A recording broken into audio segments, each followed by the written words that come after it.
he has become the all points bulletin #1 candidate for 3 different programs, right? Florida, obviously, LSU, obviously, and then would he consider staying at Ole Miss? I think all 3 are very much on the table right now.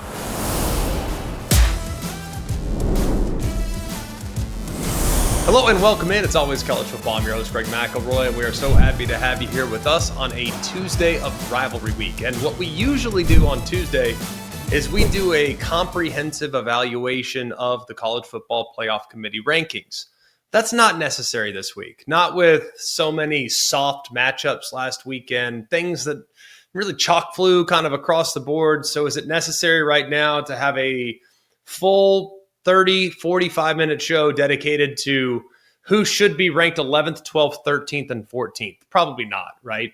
It feels a little bit too much. So what we decided to do is we decided to do a show today dedicated exclusively to the coaching carousel that continues to spin. And here in about 4 days, things are going to be absolutely out of control. We just want to make sure you're prepared for that. So I have done a lot of due diligence for the show in a ton of different phone calls, a ton of different conversations to every person that I know that would have some type of inside information as to what's going on at a lot of these places. I also want to talk to people from the outside looking in and get an assessment of how these jobs are perceived within the coaching community. So this is going to be your comprehensive coaching carousel show. It is well sourced. It is well documented. And we think, of course, you never really know when it comes to a lot of these coaching searches. You never really know exactly who's going to decide to say yes, or maybe at the 11th hour do a switcheroo. Yes, that can absolutely happen. But we feel pretty confident that the names that we will link to the jobs that we go through will end up being the guy. So let's dive into it. Before we do, I want to begin by encouraging all of you to go ahead and subscribe to the podcast wherever you get the podcast. You also can go and subscribe to the ESPN College Football YouTube page. So that's a great spot to go as well. We're going to have some fun today. It will be challenging for some of you that's coach is being talked about for another place. I just want to provide you with just a sliver of peace as it relates to this situation. One, it really doesn't matter. There's not a lot that you can do in some cases, but the reason why your coach is being pursued is because your place has done a remarkable job in creating a community or a program that is desirable, and another place wants that. So that's a really good thing. So you can take it from me and take it from people in the industry. Having your coach and potentially losing your coach is never a good thing, but there's also a million examples of guys that left and then the program actually improved in some areas. The best example in the modern era is Notre Dame. Brian Kelly leaves thinking there's greener grass down there in Baton Rouge, Louisiana. Marcus Freeman gets promoted from within. The rest is history. Les Miles leaves Oklahoma State back in 2005. Well, it's followed by 21 pretty consistent years under Mike Gundy. Jimbo Fisher leaves Florida State for Texas A&M. We know it hasn't worked out for both parties, but there has been some glimpses of success under Mike Norvell, and we'll talk about him a little bit later on. And then another one where Willie Fritz at Oregon decides to leave and become the head coach at Florida State. Well, under Mario Cristobal, Oregon became a much more consistent program. And then Mario Cristobal decides to leave for Miami. And while things have been a bit up and down for the Canes, look at what Dan Lanning's created. So just because your coach leaves or just because your coach is thinking about leaving, it doesn't mean it's the end of the world for your program. And in some cases, it might actually mean that you're better off long-term. Lincoln Riley leaving Oklahoma. Now Brent Venables has the Sooners on the cusp of a college football playoff run. So that's where we're at. We'll start there, and then we will dive into why this coaching carousel is being pegged as probably the craziest of all time. Why is the carousel this year so crazy? There's 3 reasons. Okay. 1, the expansion of the college football playoff to 12 teams, which has removed the quote ceiling excuse that many programs have used for a number of years. Everyone has access now. And teams like Indiana, team like Arizona State can quickly flip the script and go from mediocre, if not below mediocre, to now a college football playoff contender if you get the coach right. Number two, there's a ton of volatility in the transfer portal. Some teams hit on the transfer portal and some teams don't. But guess what the transfer portal has done? It's shortened the acceptable timeline for a rebuild. So that's reason number two. And number three, the impending reality of revenue sharing has forced athletic directors to make decisions based on capital investment to secure the program's future valuation and things like that, right? So there's reasons why all these things are going down. Those, to me, are the three biggest reasons. And there's also reasons why some guys are being retained, because it is financially prohibitive to fire a guy right now. It is financially irresponsible to fire a guy right now when there's bigger fish to fry from a financial standpoint for some of these athletic departments. We will start with the first void that was filled in the coaching carousel, and that's Virginia Tech. They decided to hire James Franklin just a couple weeks ago, and we haven't really talked about it just yet. But this was a great move for Virginia Tech. You decide early in September to fire Brent Pry. It was a little bit of a disastrous tenure, I guess, for Brent Pry, where there were some signs a couple of years back, but the last 2 years when they actually had some legitimacy, they were never able to reach the ceiling that they reached down the stretch of 2022. So they decided immediately to focus all of their attention on going and getting James Franklin. And I think what was intriguing about this is that James Franklin was going to have options. There weren't necessarily going to be Florida or LSU, or from what I gather, he was never really a candidate either one of those two places. And that's part of the reason why things accelerated for Virginia Tech here down the stretch. Once he realized that wasn't probably going to happen, then all of a sudden it became more realistic. Hey, I'll take Virginia Tech. And it's been really good. But this, I think, indicates that in the ACC, there is some upward mobility. And depending on what type of staff James Franklin's able to assemble, he's going to have tremendous inroads in recruiting in the state of Virginia, a place that he has long relied heavily upon as a recruiter at Penn State. And I think they're going to be in a really good spot. This will allow Virginia Tech to compete at the top of the ACC, I think, for the foreseeable future. Now, will they make runs in the playoffs? Will they win a national championship? I don't know the answer to that just yet. But I do think of the candidates that were available for Virginia Tech, they hired the best one. I really believe that. We'll go next to the Southeastern Conference, and we will start with what I think is the best job in college football that is currently open. That is the job leading the LSU Tigers. Brian Kelly was fired at the end of October. The interim coach right now is Frank Wilson, and that buyout is significant. It's over $50 million. So when they decided to make a move on Brian Kelly, this could not settle. Like, if you're going to get rid of a guy that at the time had won more games than just about anybody in college football over the last decade and change, you better know that you are upgrading at that position. And with Scott Woodward at the helm, the athletic director, you felt like they were going to go giant catching. They're going to go after a guy that was going to move the needle. Well, Scott Woodward was then released of his duties. So now Verge Osbury is going to be in charge of running this search. And this has been very interesting because there's a lot of factors in play here. A lot of factors in play. You have the government that's involved. You have a board of directors that's involved, more heavily involved there than they are at other places. And it's an interesting place. But when you look at the candidates, it's pretty obvious. It comes down to two. Lane Kiffin is number one.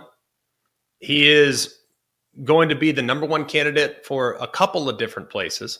And I think Lane Kiffin is very interesting in this entire conversation because Lane Kiffin is an elite coach, especially in the modern era. There's no denying what he's been able to create, not even just at Ole Miss, but even in the time that he was at FAU prior to that, he won a lot of games. And I think with where the sport has gone and kind of becoming a blend of the NFL and a blend of college football, there's a little gray area between pro ball and amateur ball that we've always known about, right? There's a little gray area now, and I feel like Lane Kiffin has found the right formula to having great success in the modern era by utilization of the portal, being very attractive for skill position players like wide receivers and quarterbacks, while also, like last year and even the year before that, tremendous progress being made on defense. Because at first, when Lane Kiffin first got to Oxford, it was like they got to win shootouts. And it was really exciting, but you have seen him evolve, and you've seen him become a little more ball control, a little bit more of a big picture thinker, a little bit more willing to lean on the defense and maybe take some of the pressure off the defense by taking the foot off the gas offensively just a little bit. So he has become the all points bulletin #1 candidate for 3 different programs, right? Florida, obviously, LSU, obviously, and then would he consider staying at Ole Miss? I think all 3 are very much on the table right now. There have been points in this process in which I thought for sure he was taking the Florida job. There have been points in this process in which I thought for sure he was going to stay at Ole Miss. I really believe that. I think he really has a great appreciation for what Ole Miss can provide him, because the legacy, that's the big thing that he can have at Ole Miss, is legacy. Because if you look at LSU, they've won 3 national championships under 3 different head coaches in the last 25 years. You look at Florida, it's always going to be about what Urban Meyer did and what Steve Spurrier did before him. At Ole Miss, he is by far the greatest coach in the modern era for the Rebels. So they could name the field after him. They're in Oxford, Mississippi, and nobody would push back on it whatsoever. So I do think that was tugging at the heartstrings. But at the end of the day, I think Lane Kiffin's going to end up at LSU. That's where I think he's going to head.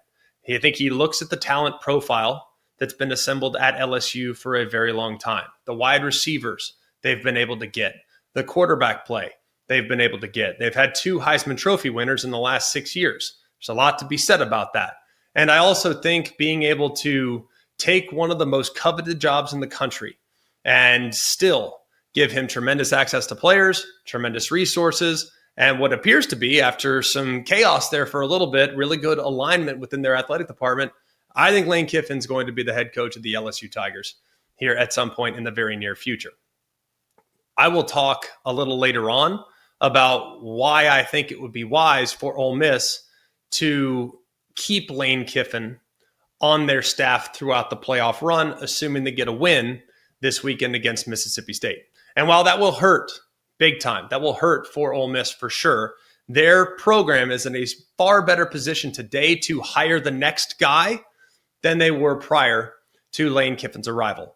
So I think Lane Kiffin's going to end up at LSU. If he doesn't, I fully expect it to be Eli Drinkwitz at Missouri, who has done a really good job in creating offense. They run the football at Missouri. That's what LSU has done traditionally very well, is run the football, be good along the line of scrimmage. And then if you look too at what Eli's done over the last 6 years, their defense has been excellent at times throughout the last few years, including this year, where they're one of the best defenses in the country. They're a top 10 group. So I think Lane will end up at LSU.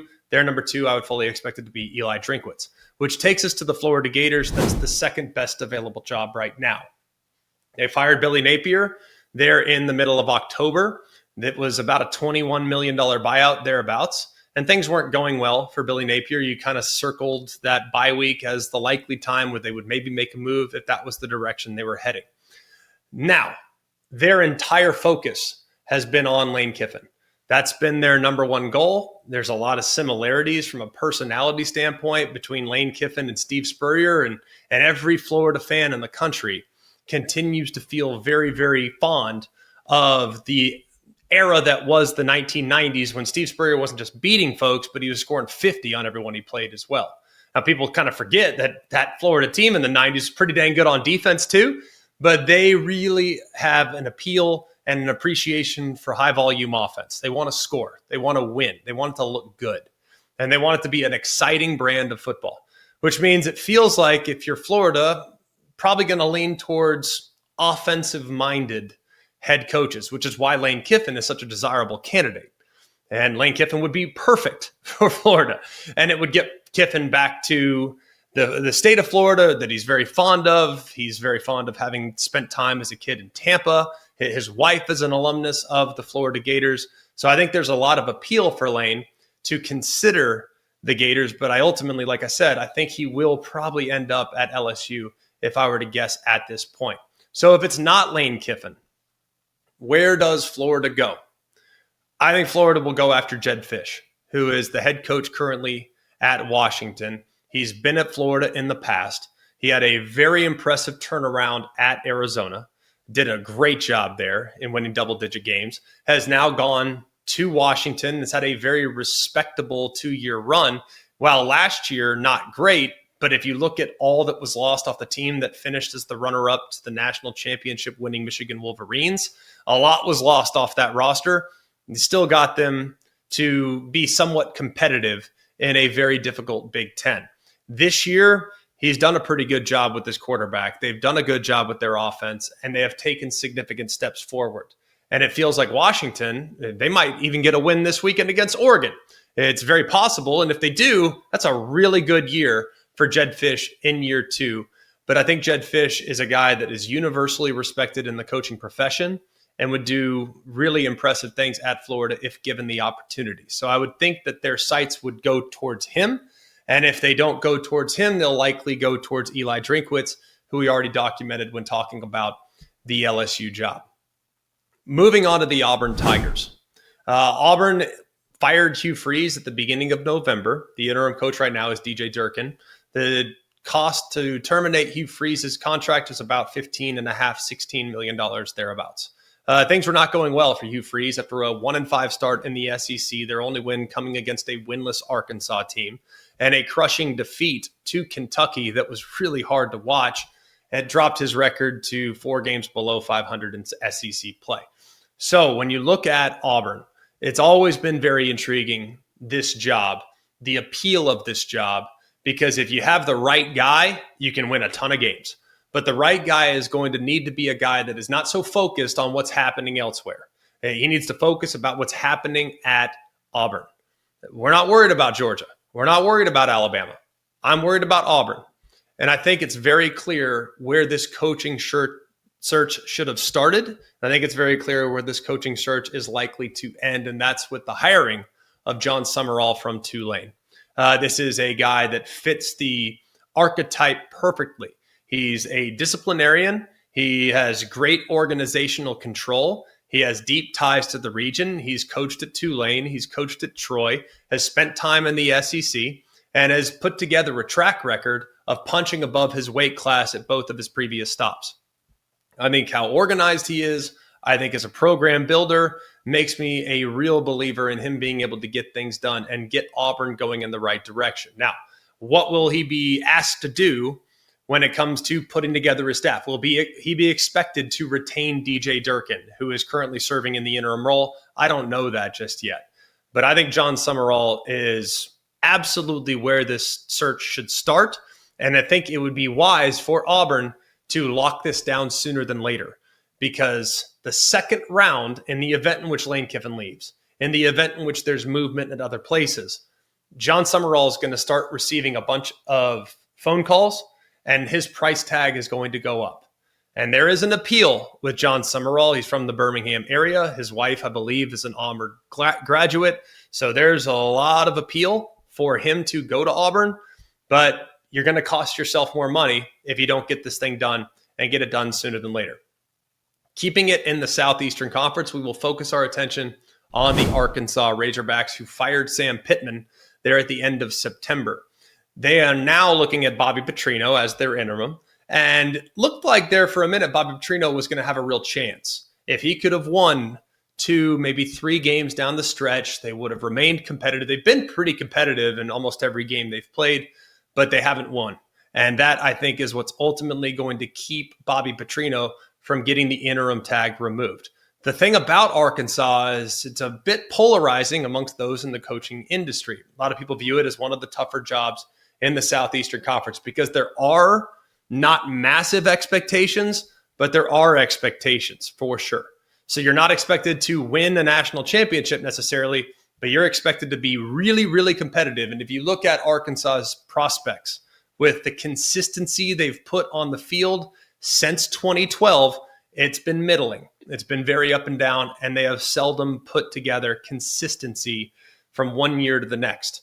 So Arkansas has resources. However, their access to talent is not what it once was. Prior to Texas A&M getting in the SEC, prior to Texas and Oklahoma joining the SEC, Arkansas could long appeal to kids in Texas that didn't want to go far or go away to school, especially in the Dallas-Fort Worth area. It's 5.5 hours to Fayetteville, Arkansas from the Dallas-Fort Worth area.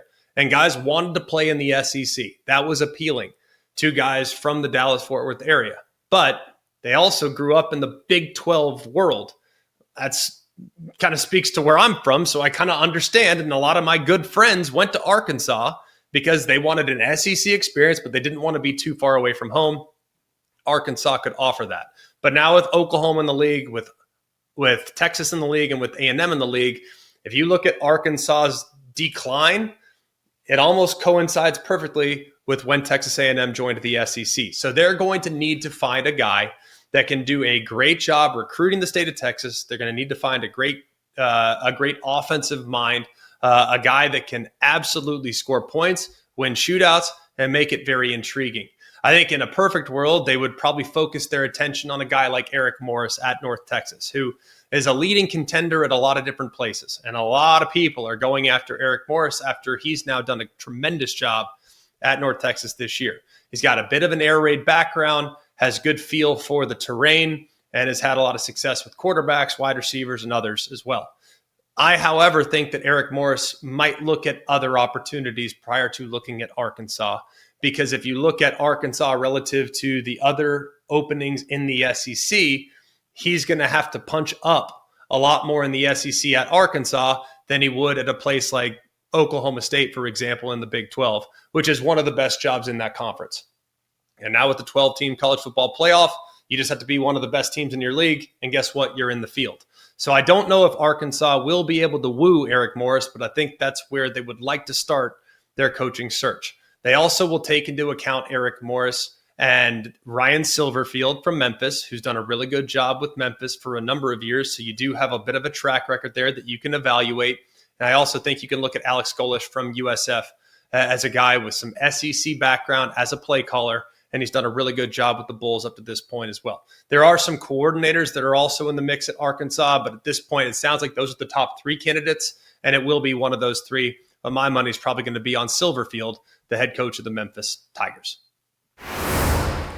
After doing all head coach openings in the SEC, we'll now move on to the Big Ten, where Penn State still has a void after firing James Franklin at the beginning of October. The current interim coach right now is Terry Smith. And if we're looking at all the different interim options right now, I think Terry Smith is best positioned to potentially have the interim tag removed, partly because of the support that he is generating right now in Happy Valley. A lot of the alumni, a lot of the former players, the current players, several people are throwing their weight around in an effort to try to force Pat Kraft, the athletic director, to possibly hiring Terry Smith. Look, he's well respected. He's well liked. He's a guy that has tremendous understanding of what the position is all about. He is beloved. And as a result of the locker room support, as a result of the turnaround and the improved play that we've seen the last couple days, I know for certain that Terry Smith is getting a formal interview this week to potentially get that job. Now, if he does not get it, I think he could be the man to beat right now. It's going to depend very much on emotion. I don't think you should ever hire on emotion, but we always do. So it makes sense. I think when you look at the candidates right now for the head coaching job, I think Clark Lee at Vanderbilt is in a really good position to potentially get this gig. Now, he's a defensive-minded guy. He's done a ridiculously good job at Vanderbilt. I mean, absurd. He has now taken Vanderbilt to their first 9-win season in the regular season in Vanderbilt history. He is now all the different hurdles and barriers and challenges that Vanderbilt has always had, they've been crushed. The one thing that might have been working against Clark Lee is the fact that James Franklin is also from Vanderbilt. That's where he was hired from. So people are trying to connect the dots. And to me, there's not really a dot to connect. I think Clark Lee will create a culture of toughness. I think he will create a blue-collar mentality, and visiting with him and calling a game of his this year and calling 2 games of his this year, believe it or not, and really getting to know him. He always says, like, our group, like, I want a group that's a bunch of misfits. Like, I want a bunch of guys that are just really proud to have the opportunity to put this jersey on, and they're going to go throw haymakers with everybody. I think that greatly aligns with the identity of the Penn State and Nittany Lions. Blue-collar group that wants to be physical, that wants to play great defense, that now, and given what Clark Lea inherited, we've seen Clark Lea do more against AP competition than we have at times seen from Penn State in recent years. So I think this search, if they don't go with the emotional moment and hiring Terry Smith and removing the interim tag, I could see this search for Pat Kraft looking in the direction of Clark Lea. That's where I think this thing could potentially head. The UCLA Bruins, their job is open after they fired Deshaun Foster in the middle or beginning, frankly, of September. The interim coach right now is Tim Skipper. And Tim Skipper, by the way, did a pretty dang good job in a very short period of time. However, things have started to fall off a little bit as the season has gone along. This is a very obvious search for me. This is a very obvious hire for me. I'm going out and I'm hiring Bob Chesney from James Madison. I think this is the guy that you absolutely have to find, a guy that can do more with less. You have to find a guy that uses kind of a, quote, money ball approach, if you will, to evaluate talent and to get guys to buy in and to create organizational consistency so that you can actually play against the likes of the teams that you're being forced to compete against, that have deeper resources, that have better opportunities, that are way ahead of you right now in regards to program stability. So this one's obvious to me. Go hire James Madison head coach Bob Chesney and get the job done as soon as humanly possible. We'll move into the Big 12, where the Big 12 has, I think, a job opening right now that not as many people have great admiration for. But if you talk to people within the coaching search world, you talk to people within the agent world, and you talk to coaches, the Oklahoma State job is highly desirable. Now, what does every coach want? They want continuity. They want comfort. They want to know that they're going to be somewhere for a very long time. So the fact that Mike Gundy was there for 21 years, one of the longest tenured coaches in college football, makes this job very appealing. What also makes this job very appealing is they are very competitive from an NIL standpoint compared to some of the teams they'll be competing against in the Big 12. They also have another thing going for them. They have a ton of infrastructure in place by way of skyboxes and a great game day atmosphere that continues to flush a lot of money into the program. So this is a really appealing job. And frankly, I wasn't sure how appealing this job was until I talked to other people that are in this world, and they say, no, man, like Oklahoma State's big time. Like that's one that people will leave a good situation for to become the head coach at Oklahoma State. So kudos to you, Pokes, because man, they are very, very well respected, which is why I think this search will end up bringing Eric Morris in from North Texas. Eric Morris, like I said a moment ago, in regards to Arkansas, there's a lot of people that are in pursuit of Eric Morris. But it sounds like, given that Eric Morris has some options, the one that he might most prefer is Oklahoma State. They're going to modernize their offense, which is something that has not necessarily happened very well with great success in the last few years. They want to re-energize a fan base that is very, I think, appreciative of a guy that's chosen them. And they can rest easy knowing that the guy that takes this job will have probably turned down other jobs as well. If it's not Eric Morris, I could see it going in the direction of Alex Golesh at USF, who has kind of been linked to a couple other spots as well. But it feels like right now Eric Morris is the number one candidate for the Pokes, and I'd be surprised if it's not him at the end of the day. And then one other off-the-radar candidate is Collin Klein, who is currently serving as the offensive coordinator at Texas A&M. But I think in a perfect world for Oklahoma State, they want a guy that has some head coaching experience, and Eric Morris can check that box. As far as guys that have decided to be retained by their administration, the Baylor Bears. Dave Aranda is back again. He's currently 5-6. He entered into 2025 on a really hot seat, needing to show a lot of progress, needing to show some growth. It hasn't happened. And at 5-6, they need a win this week to find their way to the postseason. But the president, Linda Livingstone, recently confirmed that he would be retained for a 7th year. And basically, it's because of the current and sudden instability within their athletic department, with Mack Rhoades currently taking a leave of absence. So with the upheaval in the AD's office, the university opted not to create a bit of a leadership vacuum within football. And if you look at things with Baylor, the recruiting class coming up this upcoming year is not too bad. So he is going to be retained. Another big retention that was announced just in the last 48, 72 hours was Florida State. And Florida State has decided to keep Mike Norvell. It's been really wild to see what's happened here these last few seasons. Last year was unthinkable at 2-10. No one in a million years could have anticipated that roster, that personnel, winning just 2 games in the regular season. Even more unthinkable was to see how they played in the first 3 weeks of the season and getting off to a 3-0 start and being a top 10 team in the country, unanimous top 10 team in the country with how they'd performed, losing a close one to a really good Virginia team on the road, and then to see the bottom fall out. That's a hard thing to wrap your head around. But the buyout for Mike Norvell was entirely too prohibitive. That was what it came down to. They can say it's about football. They can say it's about, oh, well, we just need to make some changes. We need to do this. We need to do that. When in reality, he's owed $72 million, and his buyout is expecting to pay him about 85% of that remaining value. And this contract runs all the way through 2031. So you can't just cut a $65 million check to fire the guy. So I think Mike Norvell is still a good coach. He's still won a lot of games, but they do need to take a good, hard look at their processes with putting together a roster that won't implode on the first sign of adversity, because that's what happened in 24 and that's what happened in 25.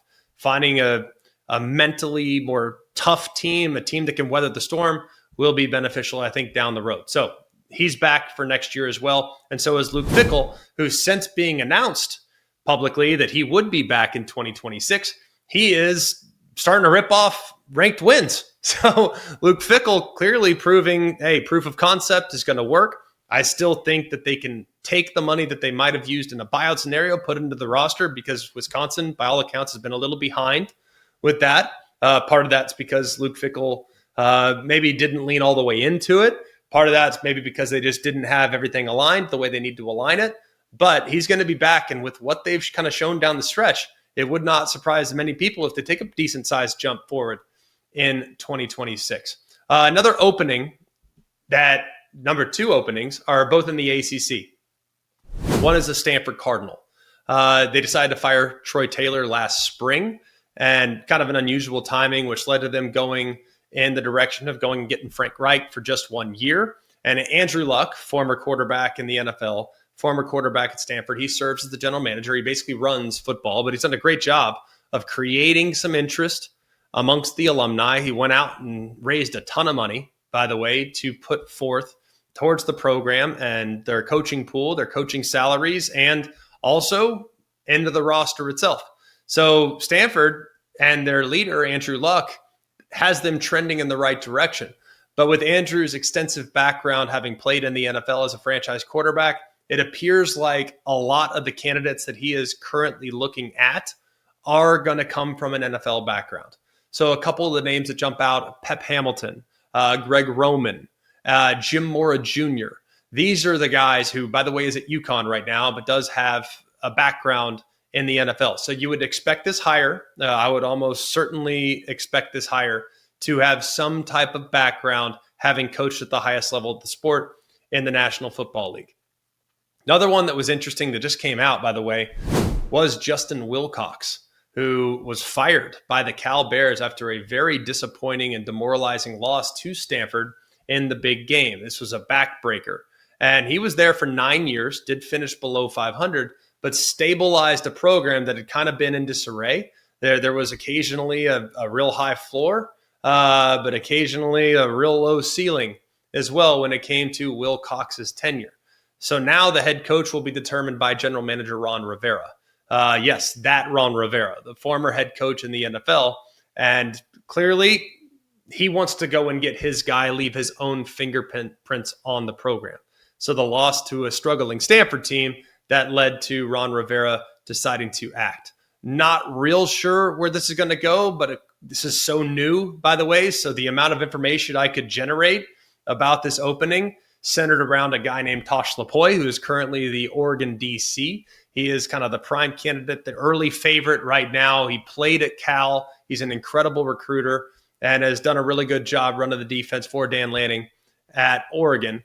He's really good on the recruiting trail, and that's something that has kind of been lacking at Cal for quite some time. I also think he's a guy that guys have a tendency to play really hard for, which I think would align with the way guys often played for Coach Rivera when he was in the NFL. So I think he's got a really good chance at it, but this is a little bit too early to start to jump to some of the candidacy that other guys might possibly be involved with as well.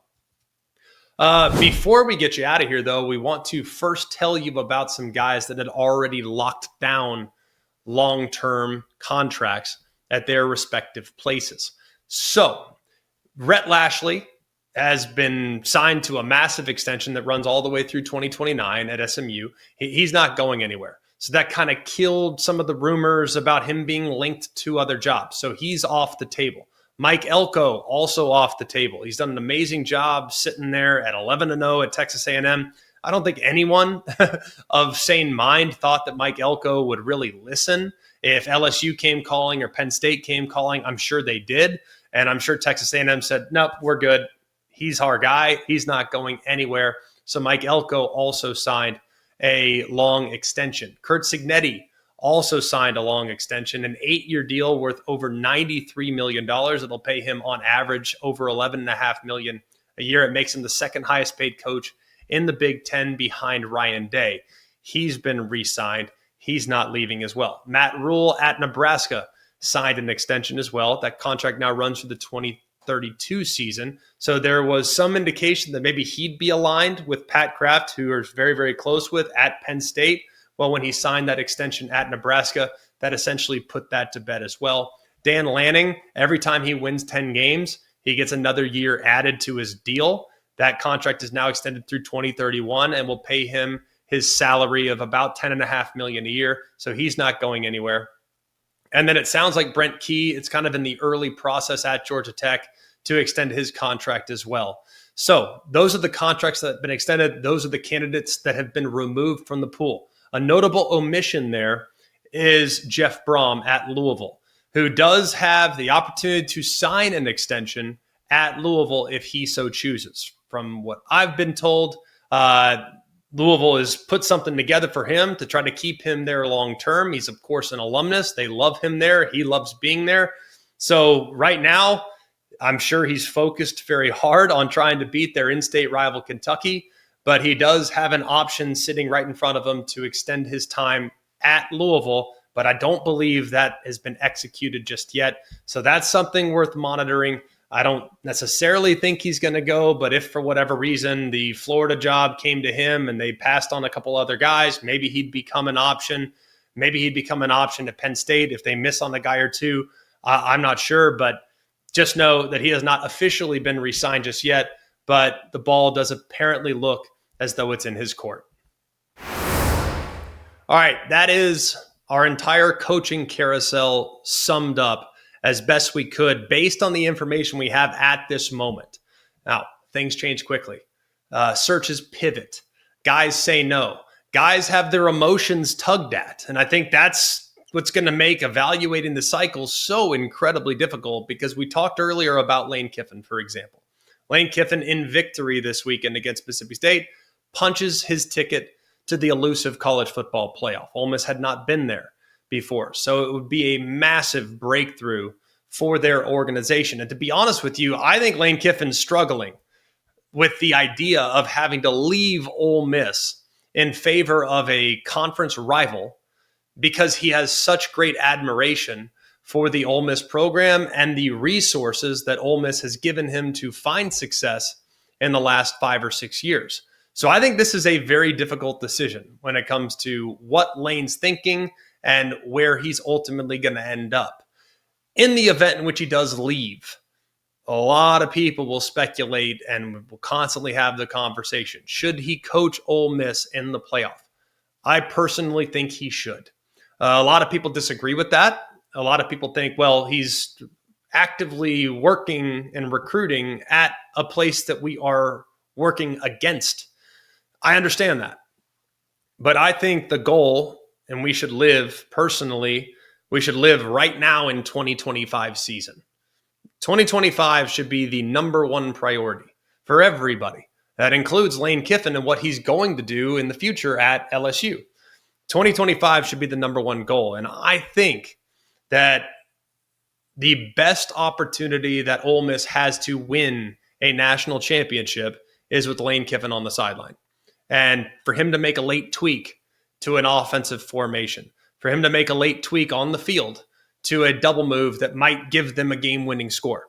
I think he is very valuable on game day. And in the event in which he decides to leave and go elsewhere for the 26 season and beyond, we'll always wonder, well, if we would have had him, could we have beaten that team in the first round? Could we have beaten that team in the quarterfinal or the semi? Could we have won the whole dang thing with him on the sideline? Now, maybe he'd leave, you don't let him coach, and you still go on to win it, in which case that's an ideal situation for everybody associated with Ole Miss football. But I really don't know what's going to happen. I really don't. Now, I know if I were in Keith Carter's shoes, the athletic director at Ole Miss, I'd want to give my team the best chance to hang a banner. And I think the best chance to hang a banner is with Lane Kiffin on the sideline there in the postseason, whether it's 1 game, 2 games, 3 games, or hopefully 4 games. That would be best for my team to win a championship, to have their head coach there and to finish what they started. But I don't know if that's the way it will go in the event in which Lane ultimately decides to leave. That'll do it for us here at Always College Football. Like I said, we will do our best. These things change quickly. They adjust as the wind blows.